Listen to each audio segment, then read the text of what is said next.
তিনি দুনিয়ার শ্রেষ্ঠ আলেমদের একজন, কিন্তু এক রাতে এমন কি শিখলেন যা তিনি সারা জীবন মনে রেখেছিলেন?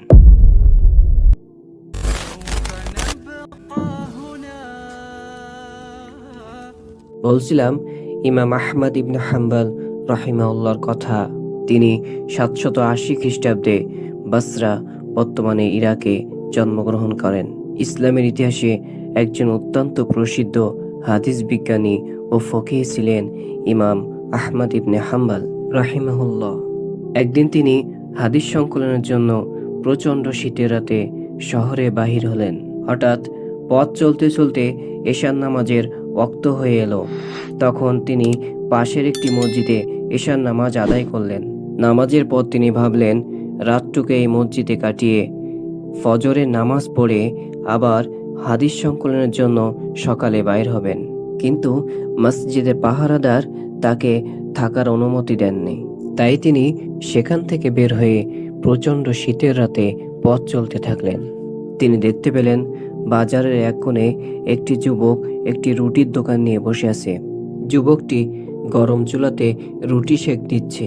তখন তিনি ওই যুবকটির কাছে তার দোকানে রাতটুকু থাকার জন্য অনুরোধ করলেন। যুবকটিও তার কথা শুনে রাজি হয়ে গেল। হঠাৎ তিনি খেয়াল করলেন যুবকটি রুটির খামির করছে আর পড়ছে আস্তাগফিরুল্লাহ। সে অন্যের কাছে রুটি বিক্রি করছে আর পড়ছে আস্তাগফিরুল্লাহ। এমনকি রুটি বিক্রি করার পরে যে টাকা উপার্জিত হচ্ছে তা নিজের কাছে নেওয়ার পরে আবারও পড়ছে আস্তাগফিরুল্লাহ। তখন তিনি সেই যুবকটাকে জিজ্ঞাসা করলেন, কি ব্যাপার, তুমি তোমার রুটির কাজ করছো এবং পড়ছো আস্তাগফিরুল্লাহ? ক্রেতার কাছ থেকে টাকা নিচ্ছ আর পড়ছো আস্তাগফিরুল্লাহ, এর কারণটা কি একবার জানতে পারি? তখন সেই যুবকটি বলল, এই ইস্তেগফারের আমলের মাধ্যমে আল্লাহ তাআলা আমাকে মুস্তাজাবুদ দাওয়া বানিয়ে দিয়েছেন। তখন তিনি বললেন, তুমি কিভাবে বুঝলে যে তুমি মুস্তাজাবুদ দাওয়া হয়ে গেছো? তখন সেই যুবকটি বলল, আমি আজ পর্যন্ত আল্লাহ তাআলার কাছে যতগুলো দোয়া করেছি সবগুলো দোয়াই আল্লাহ তাআলা কবুল করে নিয়েছেন, শুধুমাত্র একটি দোয়া ছাড়া। তখন তিনি সেই দোয়াটির কথা জানতে চাইলেন। তখন সেই যুবক বলল, আমি আল্লাহ তাআলার কাছে একটি দোয়া করেছি যেন আল্লাহ তাআলা আমাকে এই জগতের সবচেয়ে বড় মুহাদ্দিস ইমাম আহমদ ইবনে হাম্বল ওনার সাথে একটিবার না দেখা করে আল্লাহ তাআলা আমাকে যেন মৃত্যু না ঘটান।